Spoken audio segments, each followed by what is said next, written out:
Keith Carter, athletics director at Ole Miss, joins us right now. Keith, what's up, man? Not much, Richard. How are you? Doing well. Appreciate a few minutes of your time this afternoon, as always. When we last visited, it was 95 degrees. We were all sweating. You were still wearing a sport coat, and there wasn't a whole lot you could tell us at that point about the whole expansion. But, boy, things moved in a hurry. Texas and Oklahoma have been admitted, I suppose, to the SEC. July 1, 2025 is the date. There was a unanimous vote, 14-0 for their admission into the league. Why, from your perspective at Ole Miss, did this make sense for the SEC, particularly as it pertains to Ole Miss? Well, I think Richard, we're in the midst of kind of a seismic shift in college athletics, and I think we could all see it coming. I didn't think it would happen quite this quickly, but obviously these dominoes have started a little sooner than maybe we expected. But Oklahoma and Texas were leaving the Big 12; they were going somewhere. And, if they go to another conference, guess what that's going to mean for the SEC? Then all of a sudden we have to start jockeying for other teams and other programs. So why would we want to pass on two of the top brands out there? And so obviously the SEC is the best conference in the country. And by adding these two, brands, it's going to even bolster this conference, make us stronger. And, I think for us at Ole Miss, and really if you're in our league, you want to be with the best, play with the best, and have those opportunities. We're excited about it. Obviously there's a financial impact that I think could be very lucrative long term as well, which is exciting. But I think for us it's about making our league stronger. And I give Commissioner a lot of credit. He's always forward thinking. The presidents and chancellors, the ADs, I think everyone jumped in line pretty quickly and got this done. So it's going to be a lot of fun, and look forward to all the competition we're going to have with these two new great programs. I think we've talked about this in the past, but I'm curious. You mentioned the financial impact, and we can all assume that the television media dollars are going to go up and up and up. Do you think that money matters more at places like Mississippi State and Ole Miss than it does perhaps at a Georgia or a Texas A&M? Because it is a bigger percentage of your overall budget? I mean, I know extra money is good for everybody, but when it makes up a larger piece of your overall financial puzzle, if you will, does that mean it means more and you can do more with it? Yeah, I think it does, Richard. I think several years ago when the SEC network started and some of these media contracts started getting bigger and bigger, and those were being distributed to the institutions, I know here at Ole Miss it was a huge windfall for us. We were able to do things that we weren't able to do in the past, and I think we'll continue to see that. You look at Texas, who comes into the league with a budget of $230 million or whatever it is, and we're sitting here about half that. When you're adding several $1 million on top of what you're already getting, that's going to be huge for us. And to the points you just made, maybe it doesn't do as much for a $225 million budget. So it's going to be big, and we've always prided ourselves here at Ole Miss, and I think John would say the same down in Starkville. We try to do more with less. We try to be efficient. We try to get the things done that we need to do. But when you're talking about adding these significant revenue streams and dollars, it's going to be a big deal. I wish we weren't headed in this direction. I wish COVID was not part of the conversation, but because of what's happening in the South and in Mississippi and all over the United States with the Delta variant, that's kind of back on the forefront again.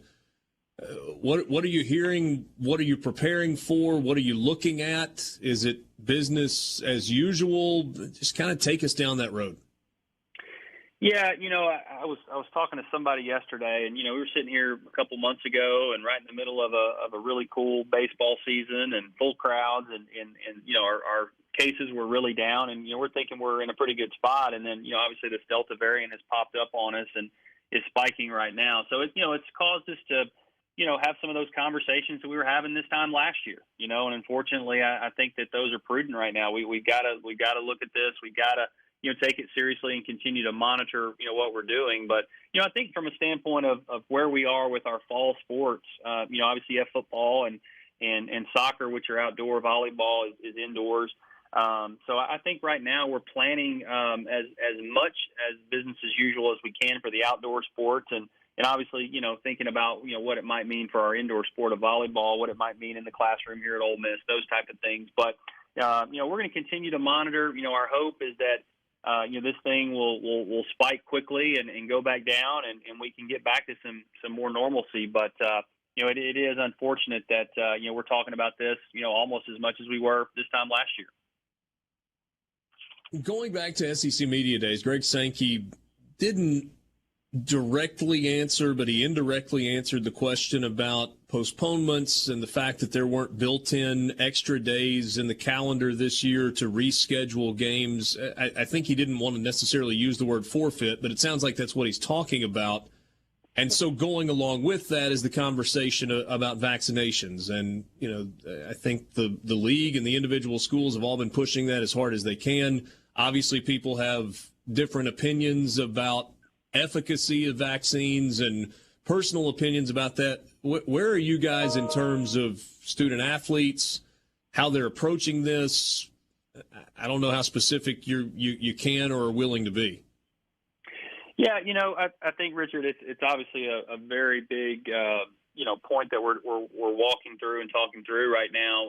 We have some teams that have great percentages, up in the 90% of being vaccinated. We have other teams that aren't there yet. Obviously football is the one that everyone talks about, and I think right now we're probably in the 60% range, somewhere maybe just a little higher. And I'll be honest, the last couple of weeks we've actually done a really good job of getting some more student athletes vaccinated in that program. So we're continuing to push that, and we'll hope that we can get up in that 80-85% range before the season starts. But again, it's a tough one because, like you said, people have different opinions, and we certainly want everyone to make their own decision on that. But I think if you look at the science and you look at kind of what's happening right now.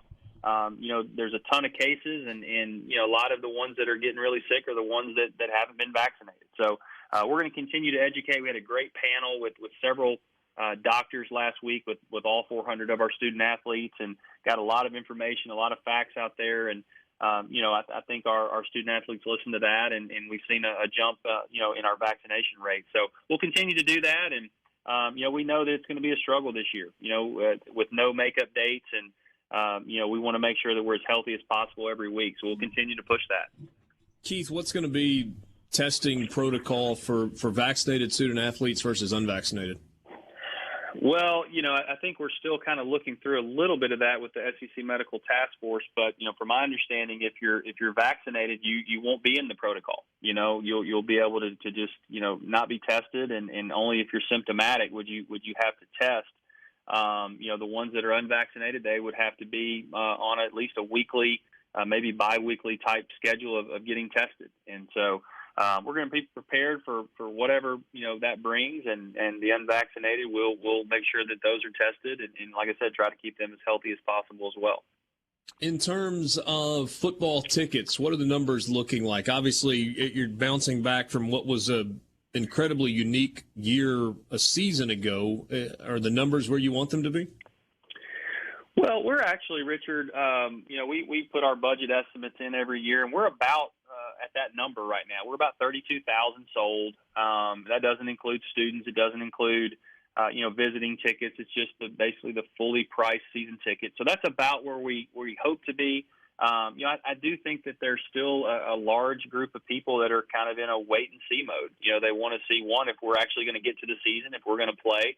I think some people last year that bought season tickets, then they would have to push their money forward, and we only played 5 home games. I think there's some people that still remember that, and they may go the game-by-game route this year and just buy individual game tickets or mini packs, which we're going to offer here in a couple weeks. So I don't worry about attendance. I think we're going to end up getting the full stadium and get to where we need to be. But I just think this year it's going to be a little more, a little different for the way people purchase tickets. But I think when we start winning games and this exciting product we're going to have on the field, I think people are going to want to be there to watch. If we get back to the point where things are 100% normal, maybe not this year, maybe 2-3 years down the line, what's the number that makes you feel great in terms of season ticket sales? Well, we hold about 64,000 in our stadium, and again, there's 10,000 of those that go to students, and 5,000 that go to visitors, and probably another 2,500 that go to player guests and those type of things. So, I think our number for actual full season ticket sales, if we max that out, is around 42 or 43,000. So we hope to get back to a sellout. We've got a big campaign coming up at some point here where we're going to renovate the west side of the stadium. We'll see what that means with our attendance. It may bring it down just a little bit as we add some premium components. But I think we want to get back to a sellout.